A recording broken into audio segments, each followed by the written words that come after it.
Voilà. Merci beaucoup la régie gérée par ingénieur Richard Machita. Nous saluons aussi la présence une fois de notre directeur technique à la personne de Seigneur Patient Moi, Papa na Winner. Papa na Winner, malgré tout, maman, tu es bien bononté, mais il faut que maman, pour maman, faire avoir des dédicaces pour vous êtes les directeurs techniques de Kinacti Télévision. Seigneur Patient Moi. Je disais donc notre sujet du jour s'intitule Problématique du délestage à Kinshasa. Pour ce sujet, nous avons reçu l'ingénieur Cédric Kassongo. C'est avec lui, né Tokoeba Kolobela. Sujet Oyo Yamukolo Lelo. Nous sommes en direct sur Kinacti Télévision. Ingénieur Cédric, bonjour. Bonjour, monsieur le journaliste. Merveille déjà. Pourquoi? Parce que c'est le début de l'année. 9e jour aujourd'hui, merveille, bonne année 2023. Pareillement, merci, je vous le réciproque. Merci. Alors déjà, l'entrée de jeu, nous voulons savoir qui est l'ingénieur Cédric Kassou. Merci. D'abord, je salue votre bravoure, votre reconnaissance de me reconnaître ingénieur et de me faire appel de venir ici parler aux problématiques liées dans le secteur de l'électricité. Vraiment, je vous remercie pour ça. Beaucoup.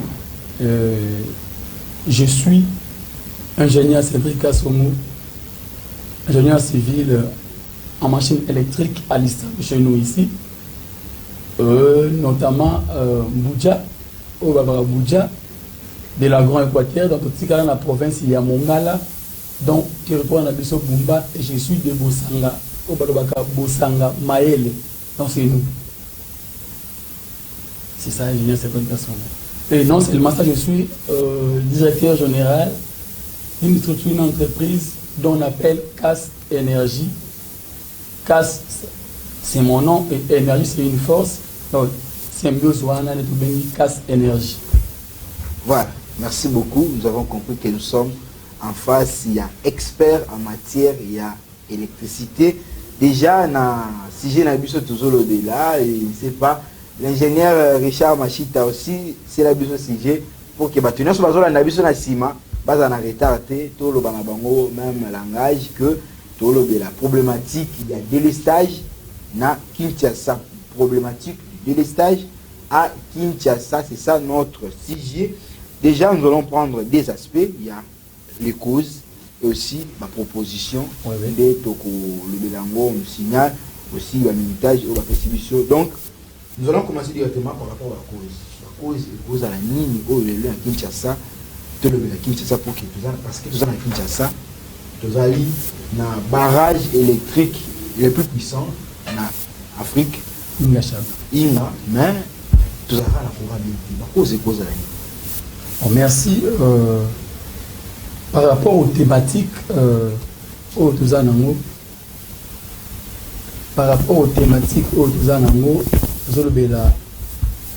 cause de délestage. Alors d'abord, le mot de délestage n'est pas un mot technique.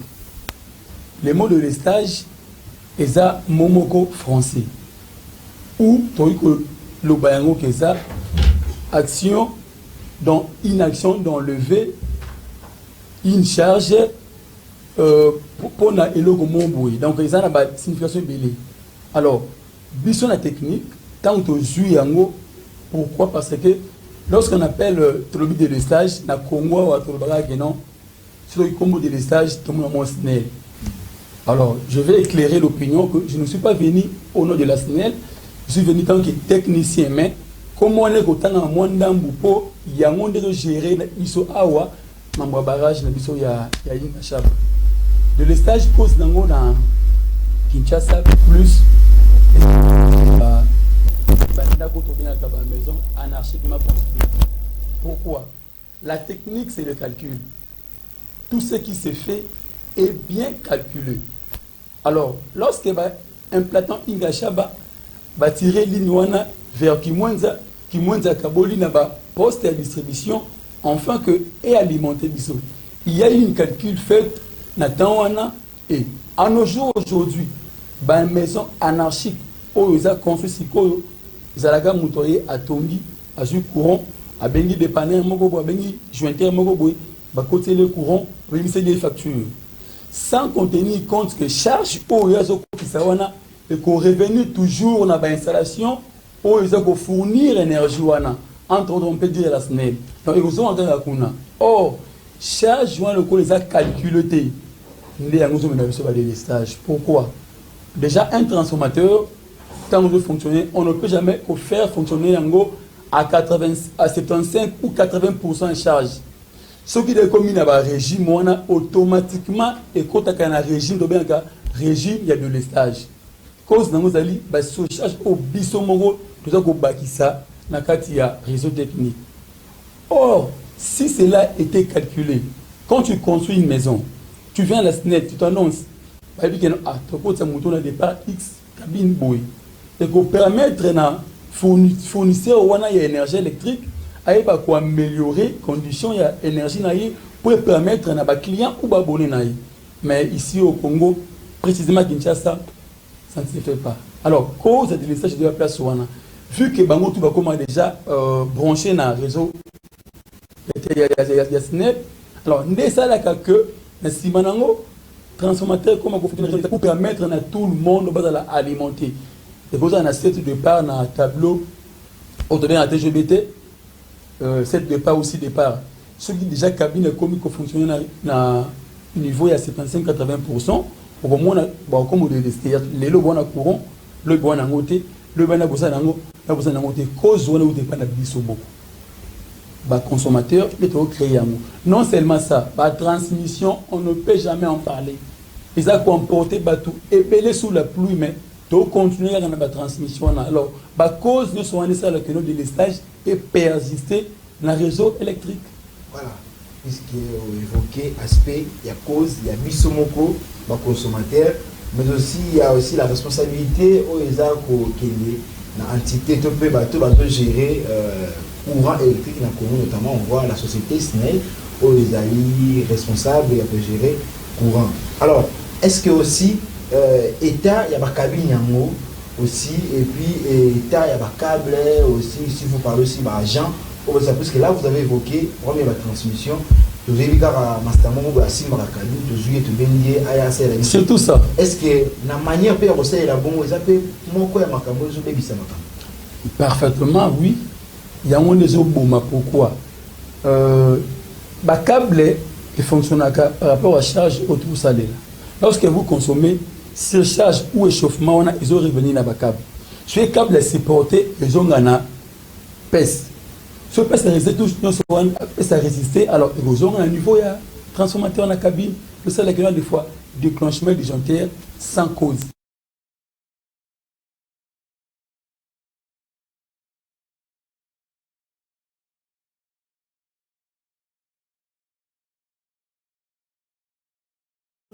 Pas l'habitude des consommateurs. Alors, parlons aussi de la cause puisque les gens pour ça sur place, ce sont des agents qualifiés pour la base, soit un monsieur Caraboué, bon, il y a phase tout ça. Merci sur ce point. J'aimerais rester sur le plan forme. La thématique, si on a continué à fond, il y a question à yo. Je vais évoquer beaucoup de choses. Alors, vu que je ne suis pas venu au nom de la SNEL, alors je me limite à fond. À fond. Je le fond, mais quand on a sans accord, il y a SNEL, en état de droit, on doit éviter certaines choses, mais néanmoins, nous connaissons beaucoup de choses.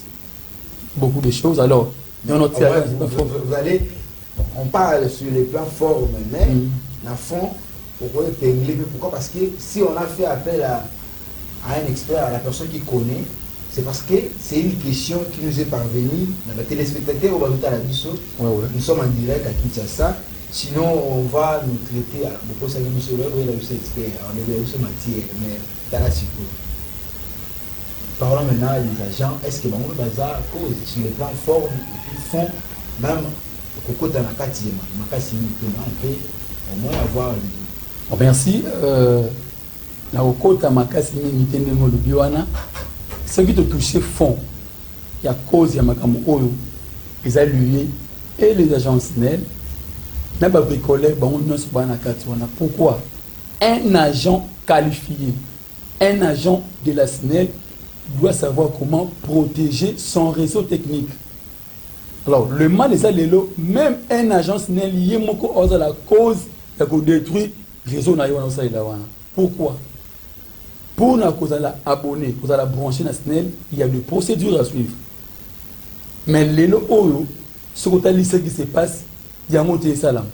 Un agent SNEL, il y a se transformer en homme de la rue pour nous couper sa courant de mais un agent qualifié. Alors, c'est là aussi va nous amener à il y a un problème dans l'énergie électrique. Donc, on comprend que un vieux morobo, il y a un yoyo tellement à matakana poto, à zaranama bende wana matina na poto matakana poto, à distribuer courant de manière où il y a ligne. Pourquoi? Parce que va passer mon bon à 3 bières, va passer mon comment on va passer la marama à nenga bière. Lui que non. Nous qui n'avons pas moment à caser mon corps, nous y gassons sans contenir la réalité de l'île et puis bah côté. Peut-être que vous avez laissé un petit truc là assez concerne une cause et puis pour parler maintenant dans OESA la solution. Parce qu'on va parler caca bah cause la solution. Qu'est-ce que nous devons faire pour lutter à ce qui est comme les là, puisque en fait pour un courant tout met dans moment mini. Vous avez le chef de l'État honoraire, Joseph Kabila, avec lui, on parlait à 5 chantiers. Dans les 5 chantiers, il y avait aussi les chantiers électriques. Si l'électricité a connu, on va rater. Est-ce que vous aurez un chantier ou les autres sont juste ça pour tout l'eau? Ok, merci. Là, c'est d'abord ce qui est cause, oui. Après tout, il y a la solution. La cause, bisomoko la cause il y a des stages plus nango on a martelé à tout moment et c'est nous les consommateurs la cause est ça presque les a vraiment ébélé si on doit commencer à décompter la cause ou ça là comme un régime ça peut nous prendre même 1 heure ici pour nous décortiquer la cause ébélé non aussi baga ba point essentiel ou ça là que tu vas comprendre parce que tout le monde n'est pas technique au bord de la mission. On a aussi un peu compréhensif de façon que bah mais peut comprendre bah cause on est plus lié na biso ba consommateur ndenge na outil ko ba consommateur de tenir compte il y a consommation il y a biso T. Voilà pourquoi tu mets dans le régime de l'estage à la ville de Kinshasa et s'il faut entamer solution. Pour moi, tant que technicien, solution, je peux dire ceci.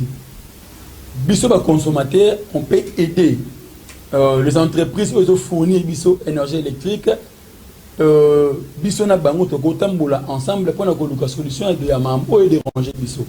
Solution est d'abord que nous, lorsque nous avons utilisé récepteur union sur biso yanda, on doit savoir comment le gérer. Pourquoi? À Brazzaville, Brazza facture plus dans ma carte. Donc, ils savent comment calculer leur énergie. Donc, ce que son carte à brancher à Tché, s'il faut repasser, il y a quelques minutes, il va repasser et automatiquement à retirer. Mais ici à Kinshasa, tu vas voir, on doit devant la télé est allumée, le radio, même ventilateur, split, réchaud, fer, union se fonctionner au même moment. Prenons un exemple. Si dans ma maison, on a utilisé le union au même moment, dans votre maison, dans sa maison, il y a besoin de son. Alors imaginez-vous ce qui va nous donner après transformateur et cocaté et CD. Alors pour éviter cela, on doit savoir comment gérer notre fourniture électrique. Dans le sens, quand tu es devant la télé, éteins les radios, éteins les ventilateurs. Si tu as le ventilateur et le split, soit tu utilises l'un entre le balewana.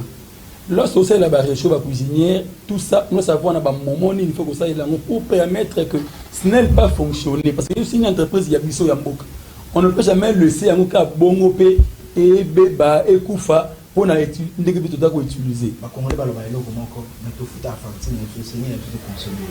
N'est-ce pas pour utiliser l'eau pour consommer bon? Voilà, mais sur le plan fond, Non, si on a bien côté en auto Zamoulaï, pourquoi? Le facture d'abord auto foutaka, ils ont une facture forfaiteur avec une moyenne au Baolongola, bah appliquer bah une technique et ça là que Baolongola une grande partie. Si je peux vous dire que non consommation de foutaka biso a on a déjà ça. Réellement, ce qui te commun à courant stable de le bar de foot à un côté pourquoi? À des fois bandela comme somona. Bon, c'est par rapport à la commune hein.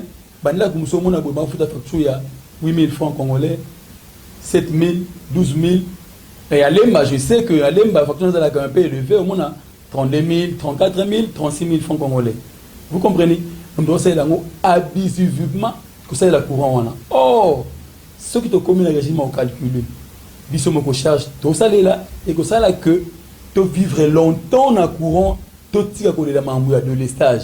Le stage est zoya parce que tu as utiliser un mot bien té, les mibiso de l'estage, bah, permis oyo. Ça n'a pour que fonctionner. Si tout le monde est conscient, vous pouvez gérer l'énergie. Vous verrez que, moi je vous dis que vous verrez que le stage est zalaté. Alors, une autre solution, il y a fournisseur, il y a énergie électrique, on peut dire la SNEL. La SNEL doit aussi améliorer la qualité de l'énergie pour permettre à la client de savourer normalement consommation. Donc, il faut mettre des cabines à décharge. Vu que nous avons évoqué la maison anarchiquement construite, des causes aussi de Marambouana. On ne peut pas leur débrancher aussi pour déjà prendre abonner à SNEL. Alors, ce que la SNEL peut faire, c'est quoi? C'est de chercher une solution.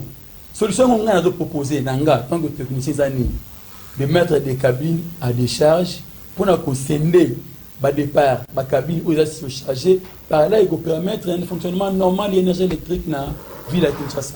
Voilà, on est déjà presque à la fin. Alors, une question, est-ce que recourir à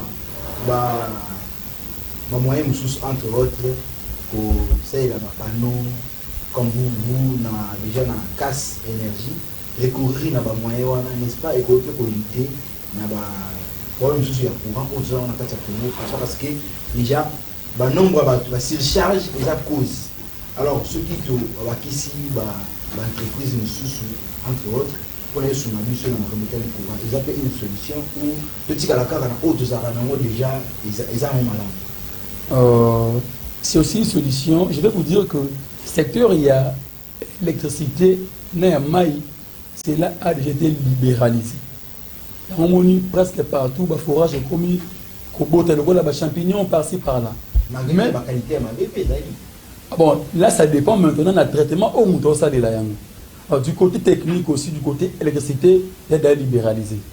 Alors, si les causes de la ligne que non, la SNEL a une entreprise qui fournit l'énergie électrique na Congo et na Kinshasa. Alors, entreprise secondaire. Autocollo, énergie solaire. C'est aussi une cause que les deux populations congolaises vont vivre mieux en mieux dans le courant. Il faut comprendre. C'est qu'il faut avoir un panneau bien calculé au sein de l'esprit congélateur et chaud. Nous, on serait là pour vous brancher. Pour nous, on serait là pour nous. Donc, tant que ça, la bongo, au moins que notre réseau est stable, tout le monde a servi dans le courant. Là, maintenant, au foot de facture. Donc tu es à l'aise, tu as le panneau utilisé, c'est là dépendant de calcul, il y a récepteur, ça est dans la faut comprendre. C'est aussi l'une des causes de solutions pour remédier dans les stages où il y a la SNEL. Voilà, en une minute, on va votre dernier mot, en une minute, vous pouvez nous parler aussi de casse énergie. Alors merci, vraiment merci pour l'opportunité. Casse Énergie, c'est une entreprise enregistrée dans l'État congolais. Nous avons différents services. Nous avons installation de bâtiments, immeubles, éclairage public, installation de panneaux solaires, caméras de surveillance. Donc, tout est l'une technique. Nous avons un service de dépannage en cas de problème ou d'urgence. Casse Énergie, on serait là pour nous dépanner. Voilà, un dernier mot.